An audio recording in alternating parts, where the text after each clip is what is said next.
Gentlemen, what is going on today? My name is Ryan Mickler, and I am the host and the founder of the Order of Man podcast and movement. Thank you for being here. It's pretty incredible, guys, to see the amount of growth that we've experienced over the past year, and I know a lot of people have really struggled in 2020, and it's been a pretty good year for us. I was going to say I didn't want to rub that in because I know a lot of people have had bad experiences this year, but why would I not say that? I mean, 2020 has been a great year for us in the midst of everything that's gone on this year. And that is due to you. You know, you've been here, you've been connected, you've been sharing the message, you've been promoting and sharing this mission and the idea and the notion of reclaiming and restoring masculinity. So everything that I've experienced, as well as my wife and children and the people that we're trying to serve, is in large part to you and the work that you're doing. So I want to first and foremost thank you for that. I want to share with you today a little bit about my experience that I had over the past, it was last week on a hunt with my two oldest sons, and how it pertains to the way that we're going to deal with the rest of this year. We've got, 25 days or so as the release of this podcast, and then moving into next year. And I titled this podcast, What's Your Call on 4th and 10? So we're going to talk about it being 4th and 10 right now. And that goes back to what I said earlier. You know, we've really done well this year, financially, spiritually, emotionally. We've put ourselves in a great position. I'm talking about not only myself, but my family, and of course the business as well, and the movement of Order of Man. And in spite of that, I know a lot of people are struggling. And so for many of you, you're feeling like right now it's 4th and 10. You're feeling like right now it's a real struggle. You know, a lot of you guys might be out of work. There's a lot of doubt and uncertainty. Your ability to lead your family may have, you feel like it may have been diminished, or in your community, or your ability to just go out and be active and interactive. And it's just a strange year, right? Like there's no other way to put it. It's very strange. And so right now, over the next 25 days or so, whatever it may be, you've got a decision to make. Do you punt the ball? Like most of you, and I've seen this in the past, and I've been guilty of this as well. And I said guilty because I don't think it's productive. I don't think it's helpful. Is you'll say, well, 2021 is going to be my year. What about the next 25 days? You know, you've got an opportunity right now to do something with the next 25 days that not only will help and serve you and your family and your loved ones, but it's going to tee you up very nicely as we move and roll into 2021. And isn't that what we want? Don't we want the momentum? I mean, we know that momentum. Stephen Kotler, I'm going to actually have him on the podcast. He wrote a book called Stealing Fire, which he talks about the idea of flow. He wrote this new book, The Art of Impossible. So he's actually going to be recording with me tomorrow as I record this podcast. And he talks about this idea of flow. And part of flow is the momentum. It's being in the groove. It's being in the zone. And so everything has been thrown at us, and it's been catastrophic in a lot of ways. And it's very interesting, to say the least. And so right now you have a decision to make. Do you punt the ball? Do you say, 2020 was a wasted year? 2020 was where I got behind the ball a little bit. Or do you say, I've got one more play? Right? 4th and 10. What's your call? What are you going to do right now? Are you going to write it off as a loss? 2020 is a loss? Well, guys, there's 25 more days. It doesn't have to be a loss, but it's only a loss if you choose for it to be a loss. Instead, I would say, instead of punting the ball away, I would suggest to you that maybe instead you ought to keep the ball, and you ought to run a play, and you ought to see what you can do. The reason that I started to think about this is because, as I told you earlier, I wanted to tell you about a hunt that I had last week with my two oldest sons. It was an amazing hunt in Pennsylvania. My good friend Kip Falks, who came on the podcast about a month or two ago, invited us out there to Pennsylvania on his property, and we went out there and spent some time with him and friends and had a great time. And we hunted, and we spent 2 days. It was a very short hunt. My two oldest sons and I drove on Thanksgiving afternoon. So we had an early Thanksgiving dinner because we had to get on the road, and we got 5 hours under us on Thanksgiving afternoon. And then we drove the rest of the way, another 5 or 6 hours on Friday morning. And we got there and we hunted Saturday, Saturday morning. We hunted Sunday morning and evening, and then we actually left that evening. So we had 2 days, 4 sits, because we're hunting whitetail, and we had to put something together. And the first day that we were there, or the first morning, I should say, we didn't see a deer at all. We saw nothing. The first evening, we sat and we saw one little spike. You know, it was just a little spike, and obviously it was fun to watch, but we weren't going to shoot that. The Sunday morning, we saw, I'm trying to remember Sunday morning, we didn't see a single deer Sunday morning. So 3 sits, 1 deer is all we'd seen. And I remember talking with my oldest son, and he's been working very, very hard and diligently at being a good hunter and providing and harvesting his first deer, which he hadn't done up to this point. And he was a little discouraged, and I talked with him about that and why it's okay, you know, to be discouraged, right? We're all discouraged. And in the context of your life, there's times where you're going to be discouraged, whether it's now or at some other point in your life. So we're talking about his level of discouragement. And I remember vividly him saying, you know what, Dad, it's 4th and 10. It's 4th and 10 right now. But right now, tonight is going to be the night. Like, we're going to do it. We're going to see an awesome deer, and we're going to put it together. And truth be told, he had a lot more optimism than I did. But he was convicted. You know, he believed it. So instead of throwing in the towel and saying this is a wasted hunt, he said, let's go out and hunt and let's see a deer and let's shoot a deer. Let's make it happen. And I said, great, let's make it happen. So we put him up in a tree stand, and he's never sat in a tree stand by himself. He's always hunted with me out of a blind typically, or a spot and stock, but he's never sat in a tree stand by himself. So he said he really wanted to do that. And I said, great, well, there's a stand here. Me and my other son will go set up a blind, and him and I will sit, and you'll sit in this tree stand. So we get to the place where we're going to be hunting, and he starts climbing up the tree stand, and I grab his firearm because I don't want him carrying that up there with him. And I follow him up, and then I hand it to him, and he's like, Dad, I'm scared. I'm scared. I'm like, I get it, man. Like, you're up here, it's cold, it's a little bit dark, the weather's kind of muggy, it feels kind of sketchy, I get it. I'm like, do you want to come down and sit with us in the blind? He's like, no, Dad, I think I have the best chance to do this up here, but I'm scared. I said, good, I can appreciate you being scared. But if you think this is where the best chance is and this is where you think you can do it, then you need to do it here. And when you get up here, know that you got to stay up here. You can't come down. If you get scared or whatever else, you can't come down. He's like, okay, I can do it. I can do it. I'm like, all right. So he gets up in the tree stand, and my other son and I, we walk down about 50, 60 yards away, and we go sit in a blind. And we're sitting there for about 2 hours. Nothing. I mean, we saw a couple of deer. My younger son and I saw a couple of deer. We tried to take a shot on one, but the deer it was a doe. We had a doe tag, but the doe got scared and ran away. And so we didn't really have any real opportunities. And all of a sudden, me and my younger son, because I only have my 2 oldest there, we're sitting there and we hear the shot, and it's like coming towards us. So it scares us both. And my son, who was in the tree stand, my oldest son, had taken a shot. So I wait and this was about 4:30-ish, so we have about 45 minutes of shooting light. And so I say, okay, well, I'm going to wait. So I wait a little bit. I don't hear any other shots. I don't hear him. I hear nothing. So I decide, okay, I'm going to get up. I'm going to walk to his tree stand as quietly as possible. I'm going to see what's up. So I get out. I leave my son there. I go walk to the tree stand. And I say, hey, what's up, man? He's like, I took a shot at a doe, Dad, and I think I missed it. And I was like, okay, well, point me. Don't get down. Just point me to where you shot it. So he points me in the field, and he kind of shows me and directs me, and I don't see any blood. He's like, Dad, I think I missed it. And I said, okay, well, let me look around. So I look around for a little bit, nothing. I mean, he clearly missed the deer.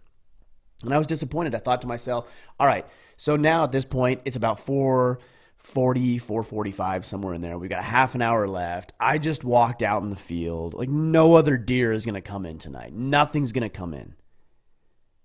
And here's the lesson. I contemplated throwing in the towel. I contemplated not finishing out the remainder of the half an hour because I was just convinced. I had convinced myself that nothing else was going to happen. And then as I was walking back to my son who was in the stand from the field, I said, all right, bud, here's what we're going to do. We got a half an hour. Who knows? Maybe by some miraculous stroke of luck, another deer will come out and we'll have another shot. But like we got a half an hour. I mean, we can wait it out and see what we can see. And so he said, okay, that's a good idea. And so I said, just stay here. I went back to the blind with my other son and we sat there. And then it must have been 5:05. I mean, somewhere right in there, 5 o'clock, 5:05. So we had 10, 15 minutes tops of shooting light. And I hear this shot. And then about 10 seconds later, I hear a second shot. I'm like, oh my gosh, he's taking another shot. I'm like, at least he's slinging lead down there. That's a good thing, right? So I wait for about 10 minutes. We're getting very, very close to shooting light. I'm like, all right, well, it's been 10 minutes. Let's just get out quietly of the blind. Let's walk quietly to him. I don't want to push any deer if he had wounded something or something like that. So I get out and we walk up to the stand and he's standing there. And he yells to me, he's like, "Big buck down." And he was so excited. He was so excited. And I tried to temper that excitement a little bit because you never know, right? For those of you who are hunters, you get excited, but you never know it's a done deal. So I didn't want him to get overly optimistic or excited and something not actually happen. So I said, "Okay, I'm glad you're excited. Let's go harvest the deer. Let's make sure we get it first."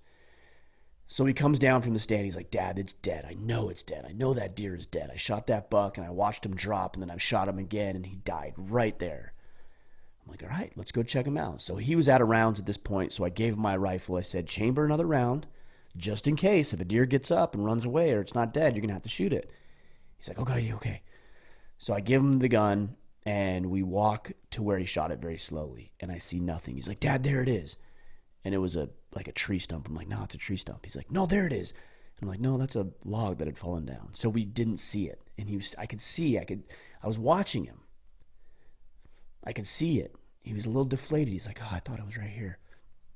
So we walk another 20 yards. And I said, "There it is, dude. It's right there. It's laying right there." He's like, "Where? I'm like, "It's right there, right there." And he saw it and he was so excited. He started to run. I'm like, wait.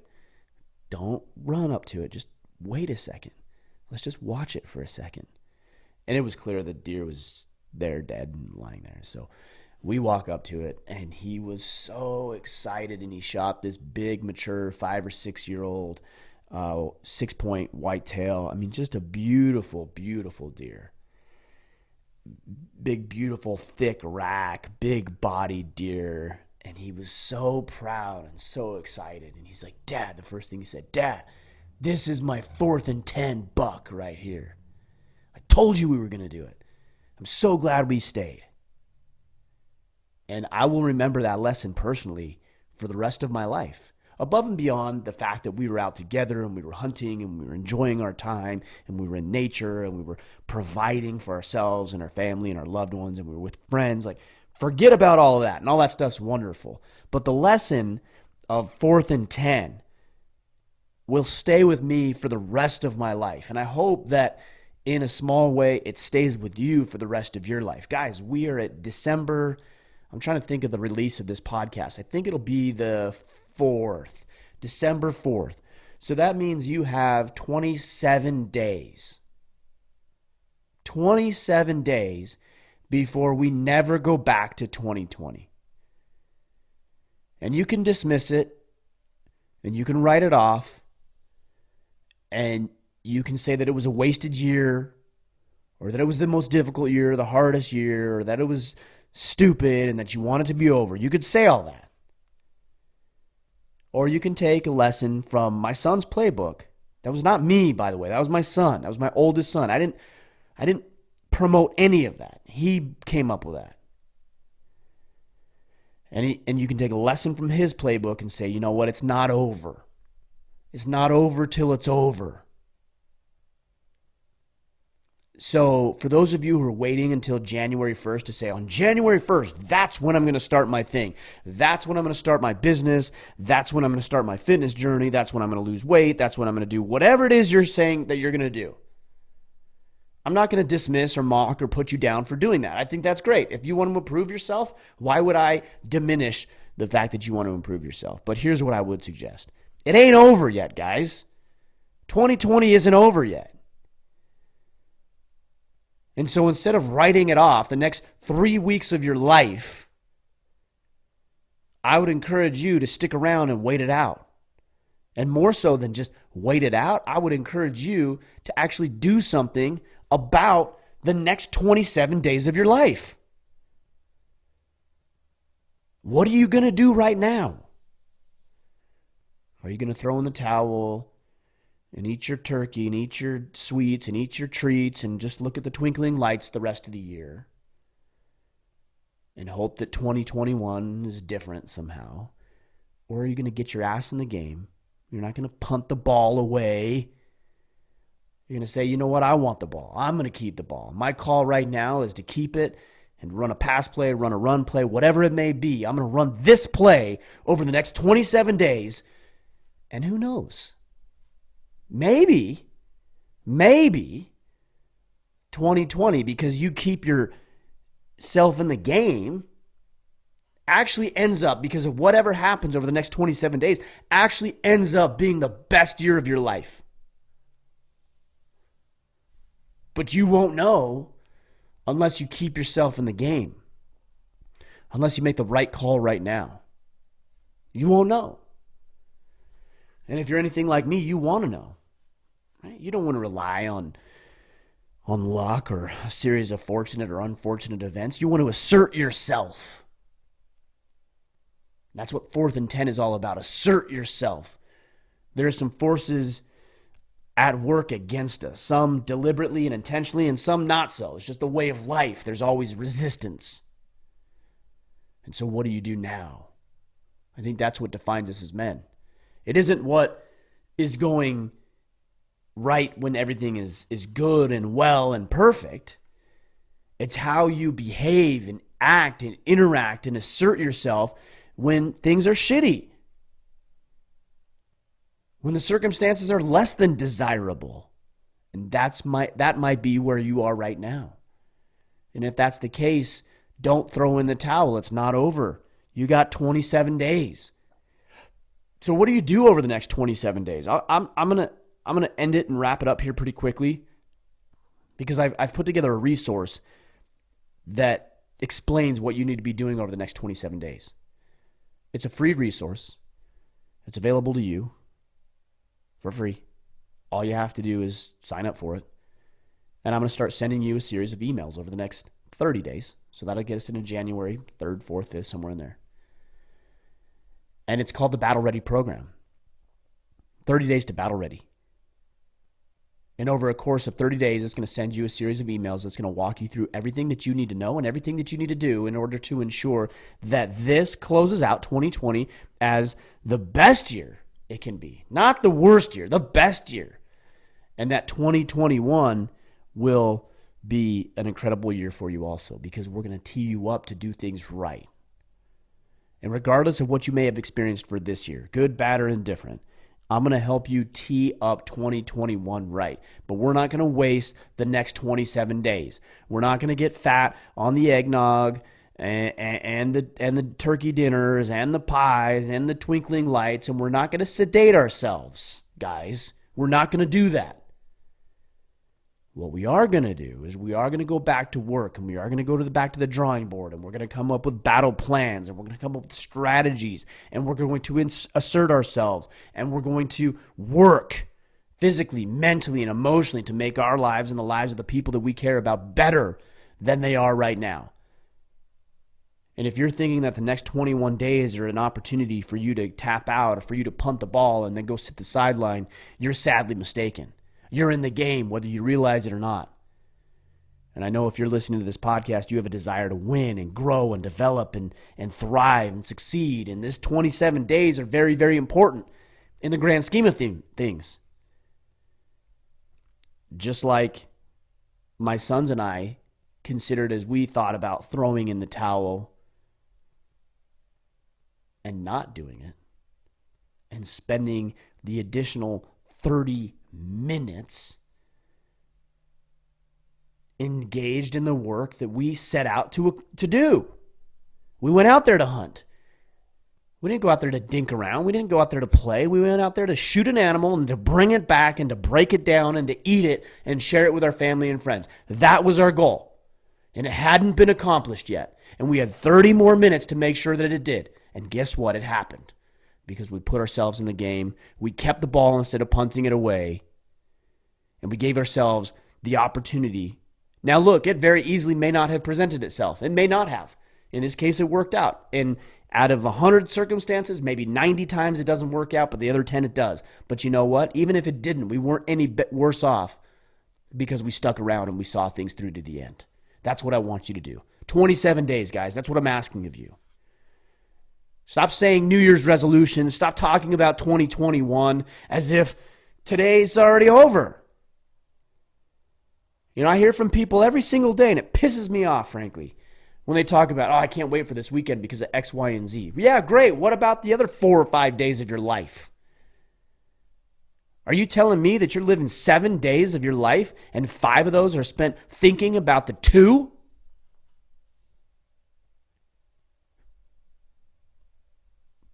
Like, that to me is, well, I'm at a loss for words. You're going to spend 60, 70, 80% of your life thinking about the other 20% of your life? What a wasted opportunity. What a wasted chance and potential to do something great. So guys, let's go. 27 days. If you're listening to this as it's being released, it's December 4th. 27 days. It's 4th and 10. This year has been shitty for a lot of you. It's 4th and 10. Things haven't gone the way that you thought they would. Things haven't come together. You may be actually in a worse spot than you were when we started this year because of circumstances outside of your control. It's 4th and 10. Do you punt the ball away and hope that by some miraculous set of circumstances that the next year is going to be better for you? Or do you assert yourself? How much do you believe in yourself? Are you willing to hold on to that ball? Are you willing to run a play that keeps you in the game? And it's not a game, by the way, guys. It's your life. And as I get older and see a few more gray hairs in the beard, I think to myself, I don't have very many years left. Hopefully I have quite a few, but I may not. I don't know. So I'm going to hold on to that ball. I'm going to run my plays. I'm going to work my plan. I'm going to play my game. And I'm going to do it consistently and ruthlessly. And I'm not going to wait for the weekend. I'm not going to wait for January 1st. I'm going to do it right now. It's 4th and 10. What are you going to do? And if you want to stay in the game, then go to the Battle Ready program. orderofman.com/battleready. orderofman.com/battleready. Get signed up. Don't sign up if you're not going to do it. And there's a lot of you. There's thousands of you who have signed up for the program. You got the first email and then you're like, oh, this is hard. Or this is going to require work. Yeah, it is. It is going to require you to do some things. I wish I could wave my little magical fairy wand over your head and bestow upon you all the blessings that you desire, but that's not how life works. The way it works is I'm going to outline some things that have worked for me and thousands of other people, and then you're going to get your ass in the game and you're going to run the play. Not me. I'm the coach. I'm sitting on the sideline. I can't do it. I don't have the authority. I don't have the capacity to do it. That's you. I'm going to help you come up with a play, and then you're going to run the play. So don't sign up for the Battle Ready program if you're not going to do it. If you are going to do it, you're going to get 17 emails over the next 30 days. If you are going to do it, sign up. It's free. orderofman.com/battleready. Get your ass in the game, run the play, make the most of the next 3 weeks. All right, guys. We'll be back next week. orderofman.com/battleready. Let's go. Let's get a lot done this next 3 or 4 weeks. Talk to you soon. Until then, go out there, take action, become the man you are meant to be.